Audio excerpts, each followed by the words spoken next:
Bom dia, meus alunos, tudo bem com vocês? Bom, na nossa última aula, nós estudamos as guerras, né? A guerra entre as cidades gregas e o Império Persa. Lembra que no final eu comentei que Atenas estava ali crescendo muito e começou um outro conflito? Ela começou a criar um conflito dentro da Grécia? Pois bem, é isso que nós vamos estudar hoje.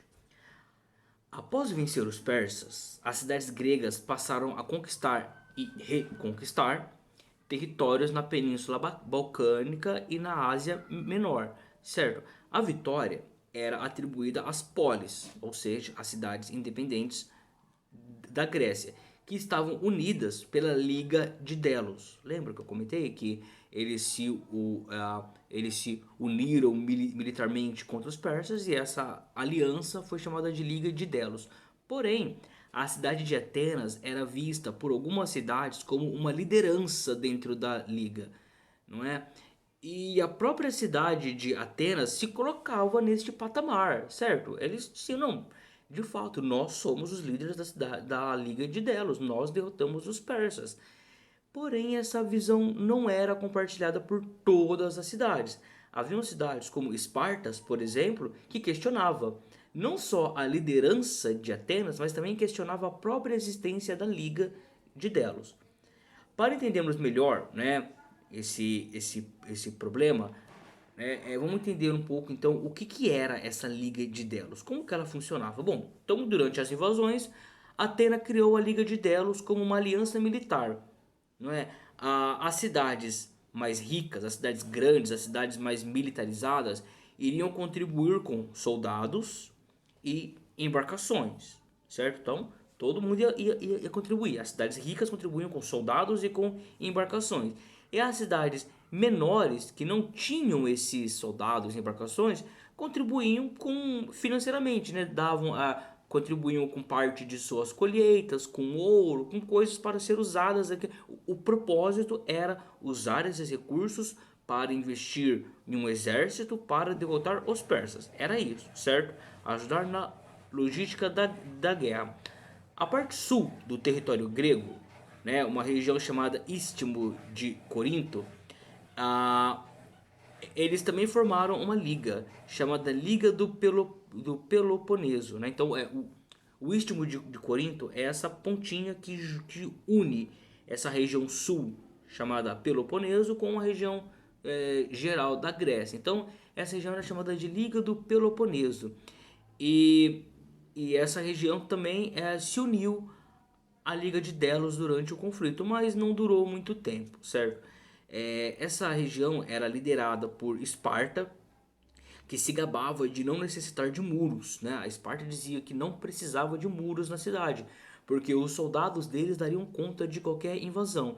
E tinha a cidade de Corinto, que dominava o comércio nessa região do Istmo. Então, essas duas cidades, elas eram as principais cidades da região sul da Grécia. Bom, é, após os conflitos entre os persas, né, após eles terem vencido o exército persa, essas cidades do Peloponeso saíram da Liga de Delos, pois diziam que não tinha mais por que estar numa liga formada para derrotar os persas, e os persas já estavam derrotados, certo? Então eles saíram. Porém, a cidade de Atena, ela passou a proibir que outras cidades saíssem, não é?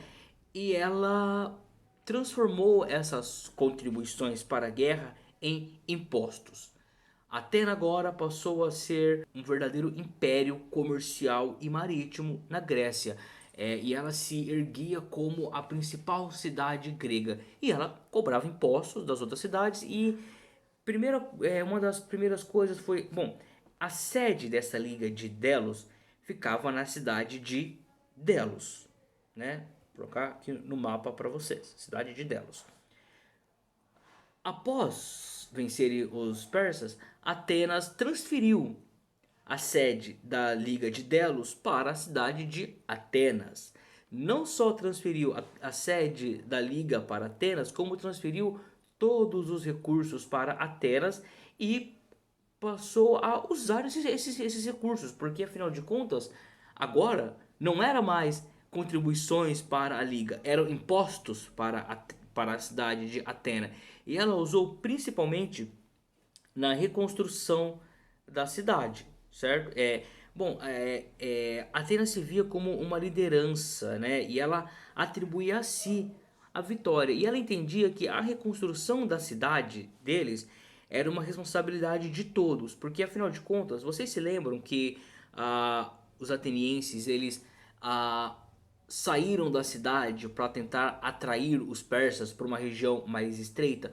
Pois bem, neste nesta essa estratégia custou a destruição da cidade de Atenas. Os persas passaram por lá e a cidade estava vazia, eles destruíram. Então, para os atenienses, a reconstrução de Atenas era um dever de toda a Grécia, porque a Grécia foi destruída para preservar a liberdade de toda a Grécia. Então, eles usaram esses recursos para a reconstrução da cidade.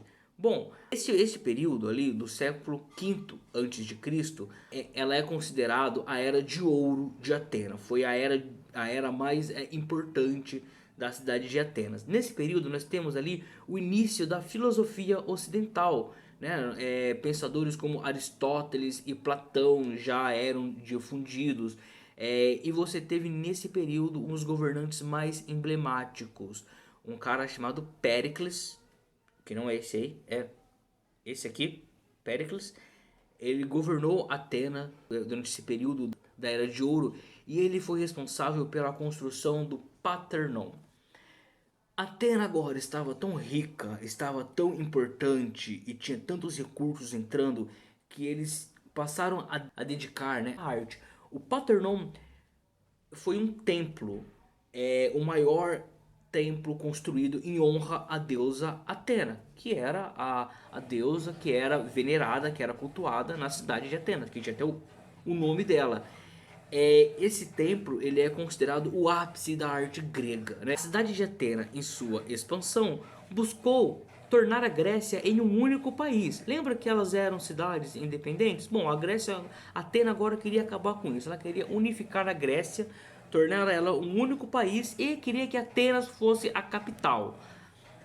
E essa reivindicação teve muitos apoios. Muitas cidades, né, ali mais ao norte, apoiavam Atena. Diziam que sim, que realmente que a Grécia seria muito mais forte. Afinal de contas, a Grécia Unida derrotou o maior império que existia até então. Então eles acreditavam que de fato que se a Grécia fosse uma região unificada, eles seriam muito mais poderosos. Algumas outras cidades, né, cidades do Peloponeso, eles defendiam a manutenção da independência das cidades. Eles queriam que as cidades continuassem exatamente como eram, ou seja, eles eram contra essa unificação da Grécia. Bom, tais diferenças levaram as cidades gregas a uma sangrenta guerra intitulada de Guerra do Peloponeso. As cidades se dividiram em dois blocos, né? O bloco de Atenas e o bloco de Esparta. A cidade de Corinto, ela mudou de lado constantemente, né? Ela ajudava aqueles que melhor os favorecia durante o período, não é? Mas eles mudaram, ora apoiava Atenas, ora apoiava Esparta. Bom, ao final deste conflito, toda a Grécia estava arrasada e destruída, certo? Porque é o seguinte, as cidades lutando contra as cidades. Você tinha de um lado Esparta, que tinha essa força militar impressionante. Você tinha exércitos treinados. Do outro lado, você tinha Atena, um império em ascensão que tinha uma marinha gigantesca. Então você tinha ali uma cidade que tinha um exército impressionante e do outro uma marinha igualmente impressionante. Esse conflito entre Grécia e Esparta, né, as guerras do Peloponeso, levaram a uma destruição da Grécia. Tanto a região mais ao norte ali, liderada por Atena, quanto a região ao sul, liderada por Esparta, estavam arrasadas, certo? Estava com as tropas, né, os soldados enfraquecidos, né, a maioria mortos nessa guerra, e recursos escassos, né, não tinha mais plantação, porque as pessoas estavam guerreando entre eles, o campo onde era plantado virou campo de guerra, então não tinha recursos também. E foi neste período, foi neste momento, a Grécia enfraquecida, lidando com os altos custos de uma guerra interna, Filipe II da Macedônia, ele aproveita deste momento ali, dessa fraqueza, e ele invade a Grécia e ele conquista a Grécia, certo? E é o que nós veremos na nossa próxima aula. Bom, agora eu quero que vocês me respondam essas três atividadezinhas, três perguntinhas. Primeiro, por qual motivo Atenas e Esparta entraram em conflito? Qual era o motivo da guerra?